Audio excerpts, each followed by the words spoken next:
Hello, good morning everyone. I hope you all are well. तो friends, जैसे कि आपको पता है हमने क्लास 10th के ज्योग्राफी का chapter number 1 resources and development start किया था और ये इस वीडियो का पार्ट 2 है। फर्स्ट वीडियो में हमने देखा था कि रिसोर्सेज क्या होते हैं। इस वीडियो में हम समझेंगे कि क्लासिफिकेशन ऑफ रिसोर्सेज क्या है, मतलब संसाधनों का वर्गीकरण किस तरीके से किया जाता है। अगर हम आपके बुक के पॉइंट ऑफ व्यू से देखें तो रिसोर्सेज को हम 4 पार्ट्स में डिवाइड कर सकते हैं। सबसे पहला on the basis of origin, मतलब कि उत्पत्ति के आधार पर। ये 2 प्रकार के होते हैं, बायोटिक और अबायोटिक। सेकंड जो है आपका on the basis of exhaustibility, मतलब कि समाप्यता के आधार पर। इसमें हम इसको 2 कैटेगरी से डिवाइड कर सकते हैं, रिन्यूएबल और नॉन रिन्यूएबल, जिसको हिंदी में नवीकरणीय और अनवीकरणीय बोलते हैं। On the basis of ownership, मतलब कि स्वामित्व के आधार पर, जिसमें हम इसको 4 कैटेगरीज में डिवाइड करते हैं, individual, community, national and international. ठीक है। और लास्ट है आपका on the basis of status of development, मतलब विकास के स्तर के आधार पर।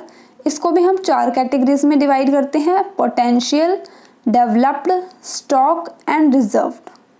ठीक है। इसको हम एक एक करके डिस्क्राइब करेंगे। तो चलिए आगे चलते हैं।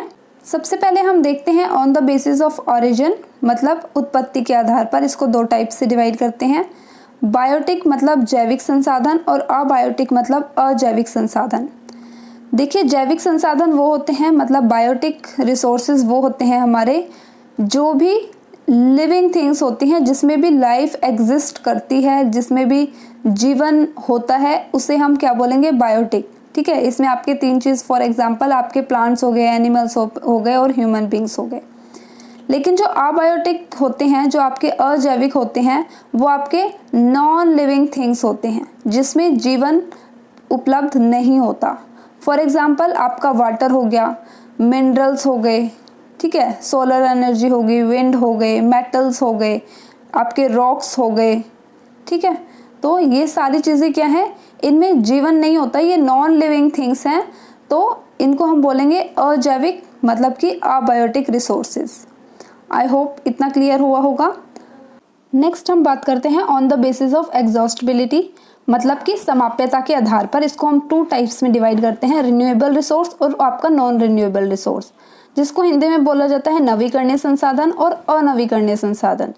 देखिए, नवीकरणीय संसाधन क्या होते हैं, रिन्यूएबल रिसोर्सेज हमारे वो होते हैं जिसको हम दोबारा से रिन्यू कर सके या फिर दोबारा से रीयूज़ कर सके। एक बार यूज़ करने के बाद उसको दोबारा यूज़ किया जा सके किसी भी तरीके से, उसको हम बोलेंगे रिन्यूएबल रिसोर्सेज। ठीक है। इसमें आपका क्या हो जाएगा, आपका वाटर हो जाएगा, आपकी विंड हो जाएगी, मतलब हवाएं, और सोलर एनर्जी, मतलब जो सूर्य से आप एनर्जी लेते हो।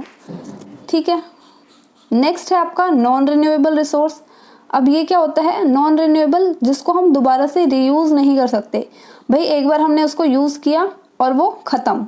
अगर उसको दोबारा बनना भी है तो उसको दोबारा बनने में काफ़ी लाखों करोड़ों साल लग जाएंगे। ठीक है। तो उनको बोला जाता है नॉन रिन्यूएबल रिसोर्सेज। अब इनमें क्या होते हैं, फॉर एग्जांपल आपके मिनरल्स हो गए, फॉसिल फ्यूल्स हो गए, आपका कोयला हो गया, आपके पेट्रोलियम हो गए। ठीक है। ये सारी चीज़ें क्या हैं, आपने एक बार पेट्रोल डलवाया, ठीक है, आप घूम कर आ गए, पेट्रोल ख़त्म, तो आपको दोबारा डलवाना पड़ेगा, वो दोबारा से रिन्यू नहीं होगा। राइट। तो ये आपके 2 हो गए। आई होप क्लियर हुआ होगा यहाँ तक। नेक्स्ट है आपका on the basis of ownership. अब on the basis of ownership का मतलब है स्वामित्व के आधार पर। इसको 4 कैटेगरीज में डिवाइड करते हैं, इंडिविजुअल रिसोर्सेज, मतलब कि व्यक्तिगत संसाधन, कम्युनिटी रिसोर्सेज, मतलब कि आपका सामुदायिक संसाधन, नेशनल रिसोर्सेज, राष्ट्रीय संसाधन, और इंटरनेशनल रिसोर्सेज, मतलब आपके अंतरराष्ट्रीय संसाधन। इंडिविजुअल रिसोर्सेज आपके क्या होते हैं, ऐसे रिसोर्सेज भाई जो आपकी प्राइवेट प्रॉपर्टी है, जिसके ऊपर किसी एक इंडिविजुअल का अधिकार होता है। जो आपका घर है, अगर आपके नाम पे है या आपके फादर के नाम पे है, वो क्या है, वो उनका इंडिविजुअल रिसोर्स है। आपने अपने घर के अंदर मोटर लगाई हुई है, या अपने घर के अंदर मान लो अगर किसी के कुआं लगा हुआ है, तो वो क्या है, उसका पर्सनल कुआं हो गया ना, पर्सनल वेल हो गया, तो वो उसका इंडिविजुअल रिसोर्स होगा। अगर आपकी कोई लैंड है, वहाँ पे आप खेती कर रहे हो, ठीक है, प्लांटेशन कर रहे हो, किसी भी तरीके से आपका खुद का बगीचा है, वो आपका इंडिविजुअल रिसोर्स होगा। क्लियर। तो ऐसी कोई भी चीज़ जिसके ऊपर किसी एक व्यक्ति का अधिकार होता है, उसकी प्राइवेट प्रॉपर्टी होती है, उसको बोलेंगे इंडिविजुअल रिसोर्स, व्यक्तिगत संसाधन। अब कम्युनिटी रिसोर्सेज में क्या होता है, सामुदायिक सरकार संसाधन में होता है कि उसके ऊपर अधिकार किसी एक व्यक्ति का ना होकर बल्कि एक कम्युनिटी के मेंबर्स का होता है, सामूहिक लोगों का अधिकार होता है उसके ऊपर। फॉर एग्जाम्पल पार्क हो गया, पिकनिक स्पॉट हो गया। अब ऐसा तो नहीं है भाई यहाँ पे पिकनिक बनाने सिर्फ एक ही फैमिली के लोग जाएंगे, ठीक है, कहीं पर भी, तो वो पूरी सोसाइटी के लोग वहाँ पे जाके पिकनिक बना सकते हैं, तो वो आपका सामुदायिक संसाधन कहलाया जाएगा। ठीक, विलेज पॉन्ड हो गया, भाई पूरे गांव में एक पॉन्ड बना हुआ है, तो इस गांव में जितने भी लोग रहते हैं वो सारे इस पॉन्ड को यूज़ कर सकते हैं, तो ये पॉन्ड क्या हो जाएगा, एक कम्युनिटी रिसोर्स हो जाएगा, तालाब। ठीक है, नेक्स्ट हम बात करते हैं नेशनल रिसोर्सेज क्या होते हैं।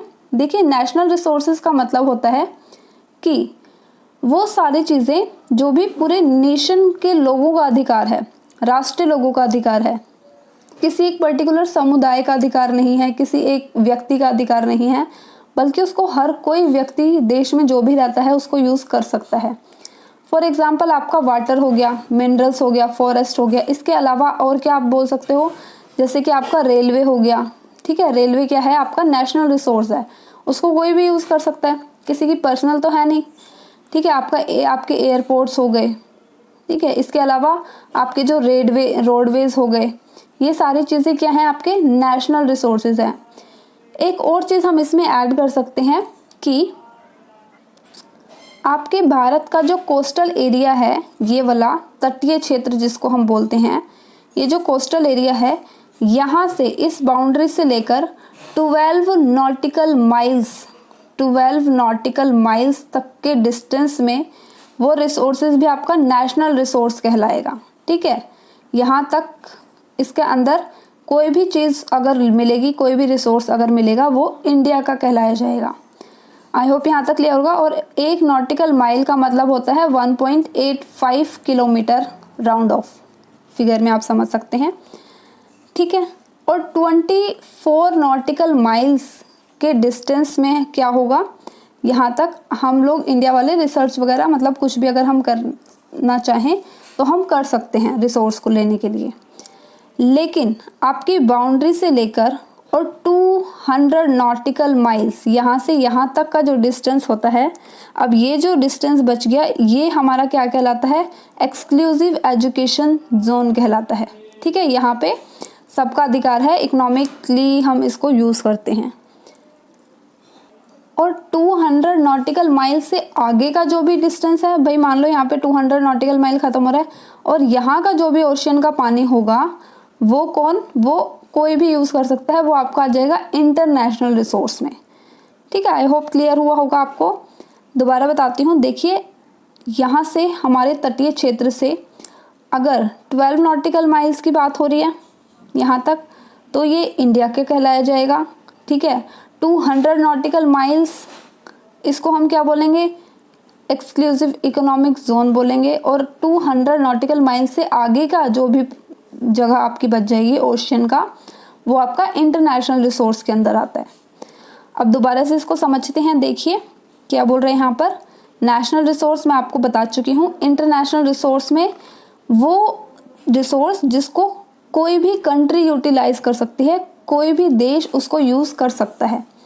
ठीक है, फॉर एग्जांपल आपका जो ओशियन का 200 नॉटिकल माइल्स, ये किलोमीटर गलती से लिख दिया है, तो यहाँ पे 200 नॉटिकल माइल्स का जो डिस्टेंस है, इसके आगे का डिस्टेंस, ये इंटरनेशनल रिसोर्सेज कहलाता है कि कोई भी देश इसमें से रिसोर्सेज ले सकता है। ठीक है, क्लियर होगा आई थिंक। अब नेक्स्ट है आपका on the basis of status of development.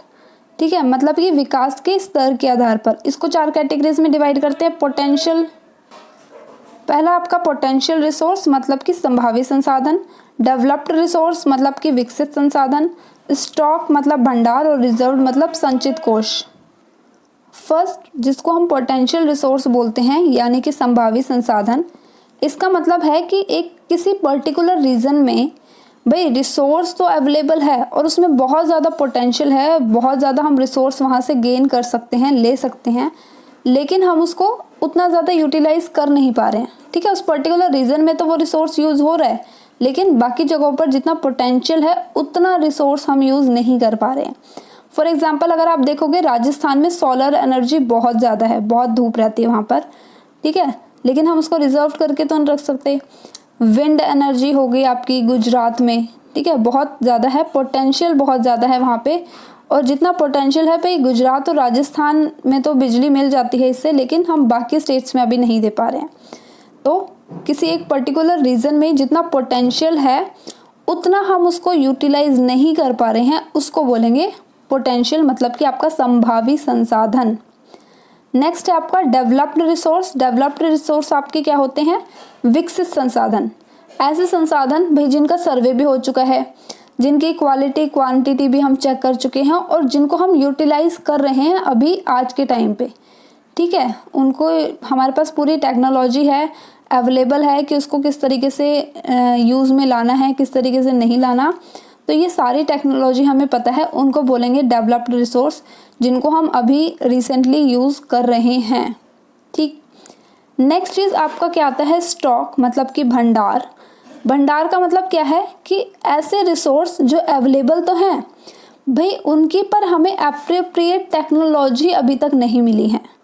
For example हमें पता है जो पानी है उसमें क्या होता है? H2O होता है, भाई ओशियन में भी होगा, तो मतलब ओशियन तो बहुत ज़्यादा है हमारी अर्थ पे। इट मीन्स हम बोल सकते हैं कि हाइड्रोजन बहुत ज़्यादा मात्रा में है और ऑक्सीजन भी अवेलेबल है, लेकिन हम इसमें से हाइड्रोजन को कैसे अलग करें, ऑक्सीजन को कैसे अलग करें और इसको किस तरीके से एनर्जी का रिसोर्स बनाएं, ऊर्जा का संसाधन बनाएं, ये अभी टेक्नोलॉजी हमारे पास मौजूद नहीं है, ठीक है। भाई उसकी टेक्नोलॉजी है ही नहीं, स्टॉक तो है, बहुत सारा है, अवेलेबल है रिसोर्स, लेकिन उसको यूज़ किस तरीके से करना है उसकी टेक्नोलॉजी अभी हमारे पास नहीं है, उसको बोलेंगे स्टॉक। और रिजर्व्ड का मतलब क्या होता है? भाई उसकी टेक्नोलॉजी हमारे पास है, हमें पता है इसको किस तरीके से यूज़ करना है, लेकिन अभी हमें उसकी ज़रूरत है नहीं, तो हम लेकिन इन फ्यूचर में अगर कभी भी ज़रूरत पड़ेगी तो हम उस टेक्नोलॉजी को यूज़ करके जो रिजर्व्ड संसाधन है उनको हम यूज़ कर सकते हैं। फॉर एग्ज़ाम्पल अभी हर नदी पर तो डैम्स नहीं बने हुए, लेकिन हमें पता है डैम्स कैसे बनाने हैं, तो कभी इन फ्यूचर अगर हमें ज़रूरत पड़ी तो हम बाकी नदियों पर भी डैम्स बना सकते हैं, ठीक है। फॉरेस्ट रिसोर्स, हमें पता है कि फॉरेस्ट किस तरीके से बना सकते हैं हम, तो इन फ्यूचर हम उनको रिजर्व करके रखा हुआ है, इन फ्यूचर जब भी हमें ज़रूरत पड़ेगी तो हम उनको यूज़ करेंगे ही करेंगे। चलिए एक बार जल्दी से इस पूरे को रिवाइज करते हैं कि इन चारों में हमने क्या पढ़ा। देखिए पोटेंशियल रिसोर्स में क्या था कि भाई एक रीजन में रिसोर्स अवेलेबल है लेकिन वो यूटिलाइज नहीं हो पा रहा है जितना हो सकता है, ठीक है। डेवलप्ड में क्या पढ़ा कि भाई डेवलप हो चुका है, सर्वे भी हो चुका है, क्वालिटी क्वांटिटी सब कुछ चेक हम कर चुके हैं और वो यूज़ में भी आ रहा है, यूटिलाइजेशन हो रहा है उसका, ठीक है। नेक्स्ट चीज़ हमने क्या देखी स्टॉक में कि भाई अवेलेबल तो है, बहुत सारा स्टॉक है, लेकिन अभी हमारे पास वो एप्रोप्रिएट टेक्नोलॉजी नहीं है जिसकी हेल्प से हम उस रिसोर्स को यूज़ कर सकें। और लास्ट हमने रिजर्व्ड में क्या देखा था कि भाई टेक्नोलॉजी है, हम उसको यूज़ भी कर सकते हैं, कैसे करना है हमें पता है, टेक्नोलॉजी हमारे पास अवेलेबल है, लेकिन अभी हमें उसकी नीड नहीं है, तो इन फ्यूचर कभी भी अगर हमें ज़रूरत पड़ेगी तो हम इन रिजर्व रिसोर्स को यूज़ करेंगे, ठीक है। तो ये थे आपके क्लासिफिकेशन ऑफ रिसोर्सेज। चलिए अब इनसे रिलेटेड कुछ क्वेश्चन सॉल्व करके देखते हैं कि हमें कितना समझ आया है।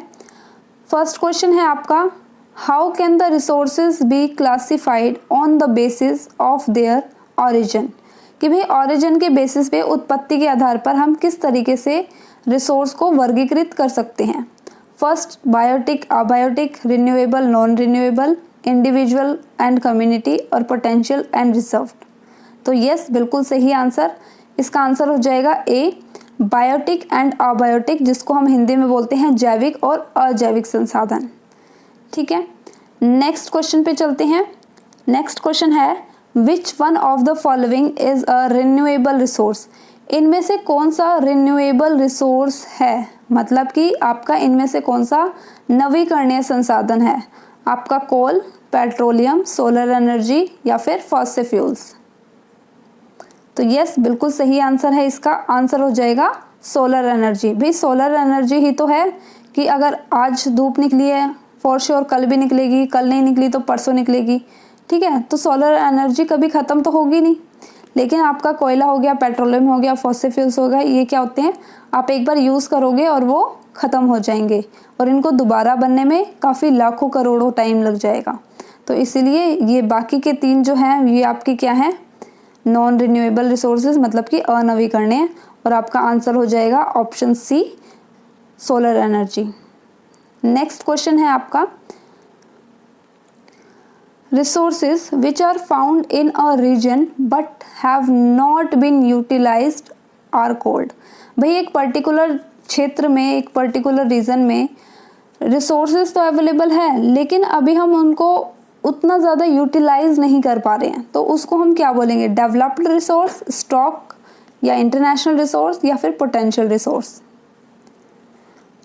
तो यस, इसका बिल्कुल आंसर हो जाएगा आपका क्या, आपका answer option D, potential resource. कि भाई पोटेंशियल तो है उसमें, ठीक है, रिसोर्सेज अवेलेबल हैं उस पर्टिकुलर रीजन में तो हो रहा है, लेकिन हम उसको जितना ज़्यादा यूज़ कर सकते हैं उतना यूज़ नहीं कर पा रहे हैं, ठीक है। तो ये थे आपके कुछ क्वेश्चंस, आई होप आपके भी क्लियर हुए होंगे। तो फ्रेंड्स, आज का टॉपिक यहीं पे ख़त्म होता है, क्लासिफिकेशन ऑफ रिसोर्सेज का। Thank you very much for watching. और अगर आपको मेरे पहले की वीडियोस देखनी हो तो उसके लिंक आपको नीचे डिस्क्रिप्शन बॉक्स में मिल जाएंगे। कमेंट करके बताना मत भूलिए कि आपको ये वीडियो कैसी लगी, समझ आ रहा है या नहीं आ रहा। कोई भी अगर डाउट हो तो आप नीचे कमेंट कर सकते हैं। लाइक शेयर सब्सक्राइब प्लीज़ करिए और जितना ज़्यादा हो सके अपने फ्रेंड्स के साथ शेयर ज़रूर करें इस वीडियो को। सो जब तक के लिए thank you very much for watching and जय हिंद।